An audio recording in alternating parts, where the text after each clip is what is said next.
안녕하세요. 복음의 우물 이성배 목사입니다. 우물은요, 아무리 물을 퍼도 끊이지 않고 나오죠. 복음도 하늘에서 끊이지 않고 나옵니다. 그래서 복음의 우물이라고 한 겁니다. 오늘은요, 창세기에서 가정은 하나님께 주신 복을 누리는 시스템이다. 가정이라는 게 뭐냐? 하나님께서 주신 복을 누리는 시스템이 가정이다. 이 주제를 가지고 말씀을 드리겠습니다. 제가 이 창세기를 이렇게 찍게 된 이유가 있어요. 그 이유는 뭐냐면 전도를 하다 보니까 창세기라는 책은 세상을 창조한 이야기라는 그런 관점을 가지고 계신 분들이 많더라고요. 사실은요, 창세기는요, 복음이에요, 복음. 그래서 복음이 필요한 이유, 그다음에 복음이 뭐냐, 그다음에 복음을 받으면 어떻게 되느냐, 어떤 축복을 누리느냐, 이런 걸 알게 하기 위해서 창세기를 주셨고요. 창세기의 인물들은 어떤 인물들이냐, 복음을 받으면 이렇게 변하는 것이다.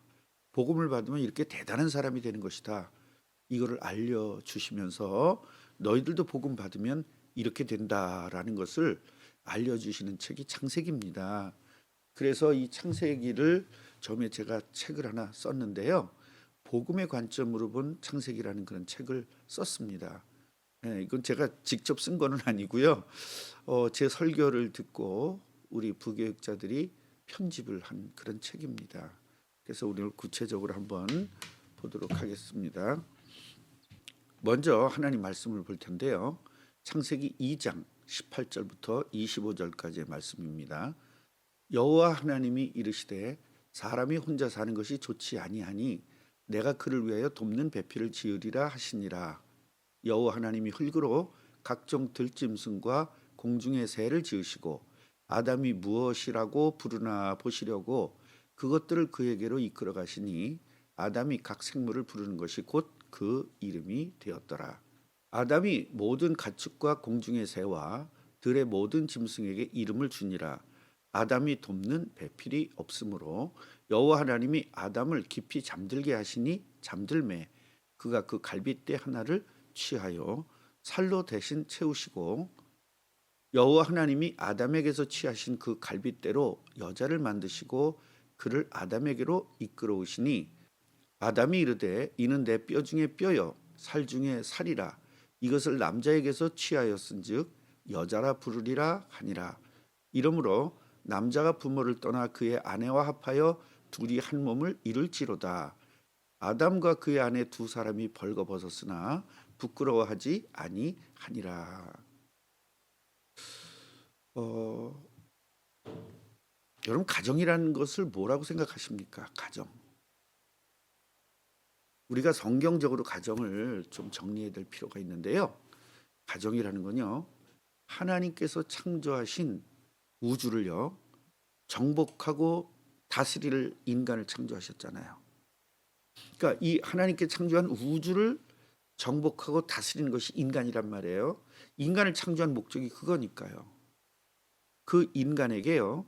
생육하고 번성하고 땅에 충만하도록 주신 참된 복, 하나님이 주신 복, 세계를 정복하고 다스리고 우주를 정복하고 다스리고 생육하고 번성하여 충만하도록 이렇게 주신 복을 누리는 시스템이 바로 가정입니다. 그래서 가정은요, 두 가지로 볼 수 있는데요. 첫째는 보이는 가정입니다. 두 번째로는 보이지 않는 가정입니다. 보이는 가정은 무엇이냐? 단순하게요. 우리들이 지금 가정을 만들고 있잖아요. 한 남자와 한 여자가 만나서 자식을 낳고 이루는 가정을 보이는 가정이라고 하는데요. 보이지 않는 가정이 있는데요. 이것은 뭐냐면 하나님께서 약속하신 모든 복을 누리면서 하나님의 뜻을 이루는 가정입니다. 그렇기 때문에 우리는요. 하나님의 뜻을 이루는 이 가정에 초점을 맞춰야 되는 것입니다. 하나님의 뜻을 이루는 가정은요. 사탄이 볼 때는 굉장히 나쁜 가정이잖아요. 그래서 어떻게 해서든지 그 가정을 깨트리기 위해서 방해합니다. 지금까지도 계속 방해했고요.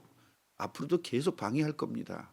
점점 아마 심해질 것입니다.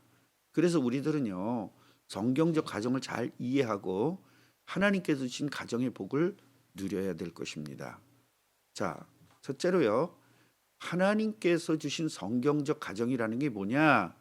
창세기 1장의 모든 복을 누릴 시스템입니다.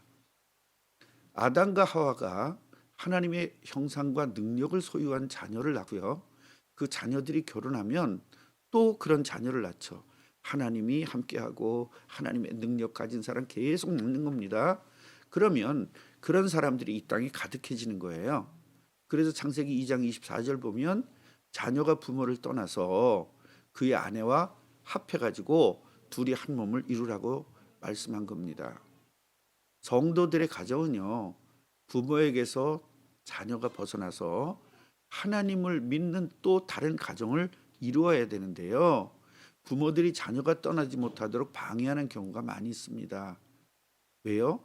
마귀가 만들어놓은 가짜 사랑인 박애와 집착과 내 소유 때문에 그렇습니다. 그래서 우리는 가짜 사랑을 버리고 진짜 사랑을 가져야만 이 땅에 올바른 가정들이 생겨지고 하나님 뜻이 이루어지는 것입니다. 진짜 사랑은요, 자녀가 부모를 떠나서 하나님의 뜻인 가정을 이루게 도와주는 것이 진짜 사랑입니다. 그 다음에 이제 우리들이 신앙생활을 하다 보면 많은 분들이 그런 이야기를 해요. 나는 자녀들을 하나님에게 맡겼어요. 그렇게 말하는 분들이 많거든요. 그런데요, 사실은 아이들의 모든 것을 내가 간섭합니다. 학교 일도 간섭하고요, 친구 관계도 간섭하고 공부들도 간섭합니다. 맡긴 게 아니죠. 내가 하는 거죠. 그래서 자유인이 아닌 부모의 간섭과 영역에서 벗어나지 못하는 아이들이 굉장히 많습니다. 왜 사회성이 없다 그래요?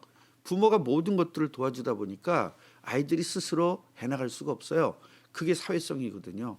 아이들과 아이들 간에 부딪히면서 어떨 때는 싸우기도 하고, 싸우면 이런 손해를 보는구나, 이렇게 잘못하면 이런 손해를 보는구나, 이런 것들을 배워나가야 되는데 부모들이 모든 걸 통제를 하니까 잘못된 게 뭔지도 모르고 잘된 게 뭔지도 모르고 자기 뜻대로 막 사는 겁니다. 그러니까 새로운 가정을 만드는데 방해가 될 수밖에 없죠. 그래서 저는요, 우리 교회에다가 엘리트 트레이닝 센터를 만든 겁니다. 결국 부모로부터 영적 독립을 시키자. 그래서 이 아이들이 믿음 생활을 하고요, 공부 생활을 하고 친구 관계 등이 세상의 기초가 아니라 복음을 기초로 정립이 되다 보니까 학교에서 인정받고 부모님들에게도 인정받는 아이로 성장하게 되었습니다. 그렇다면 가정이 지켜야 될 하나님의 미션이 있습니다. 이게 뭘까요? 첫째로요, 선악과 따먹지 말라는 거예요. 모든 과실은 다 먹는데 선악과 먹지 말라는 거죠. 이 말씀이 뭐냐면 선악과를 먹지 말라고 통제한 것이 아니라 하나님께서 주신 모든 복을 누리는 방법이기 때문에 그런 거예요. 왜냐하면 선악과를 통해서 보이지 않는 사탄에게 당하지 않도록 하나님께서 선악과를 만들어서 사탄을 경계하게 하신 거예요. 우리 청년들에게 그런 설교를 하니까 청년들이 그런 질문을 했어요. 아니, 하나님이 뭐 때문에 선악과를 만들어 가지고 속을 새기냐고. 그래서 사실은요, 선악과를 속새기라고 만든 게 아니라고요, 사탄에게, 하나님께서 우리를 사랑하잖아요. 그 사랑이 뭐냐, 사탄에게 당하지 않도록 선악과를 만들어 주신 거예요. 그러니까 우리는 선악과를 통해서 사탄에게 당하지 않는 것을 배워야 되죠. 하나님은 선악과를 이용하여 사탄에게 당하지 말라고 했는데 사탄은 선악과를 이용해서 인간을 유혹한 거죠. 그 유혹에 넘어갔기 때문에 영원한 고통에 들어가게 된 거고요. 그렇기 때문에 가정의 미션은요, 선악과를 안 먹고 하나님이 주신 참된 복을 누리는 것입니다. 우리의 선악과는 뭐냐? 이것이 굉장히 중요한 부분이에요. 선악과가 갖고 싶은 거예요. 하고 싶은 거, 그게 선악과죠. 그래서 우리 가정의 뭔지를 좀 잘 살펴보면 좋겠습니다. 두 번째로 돕는 배필이 되라는 거예요. 첫 번째는 선악과, 두 번째는 돕는 배필. 혼자 사는 게 안 좋으니까 돕는 배필을 지으리라. 이거는 외로우니까 이 말이 아니에요. 하나님의 뜻을 이루는데 혼자 어렵다. 그러니까 하나님의 뜻을 이루기 위하여 돕는 배필이다. 그래서 부부는요, 복음을 도와야 되고요, 신앙을 도와야 됩니다. 그래서 이렇게 잘 가정을 이루어가고 서로 돕는 배필이 돼야 되는데 마귀에게 속아가지고 돕는 배필이 아니라 아담을 죄로 짓게 만드는 그런 배필이 되었죠. 그래서 사탄에게 당하면요, 우리들도 다 돕는 배필이 아니라 고통을 주는 그런 배필이 되어지는 겁니다. 그래서 사탄에게 속지 말고 하나님이 주신, 우리에게 주신 그런 미션을 잘 감당해야 될 겁니다. 자, 우리 가정에 있는 선악과가 뭐냐? 이걸 오늘 한번 살펴보겠습니다. 우리 가정에도 선악과가 존재하는데요, 돈이라든가 명예라든가 자녀라든가 남자 또 아니면 여자입니다. 바로 우상이에요.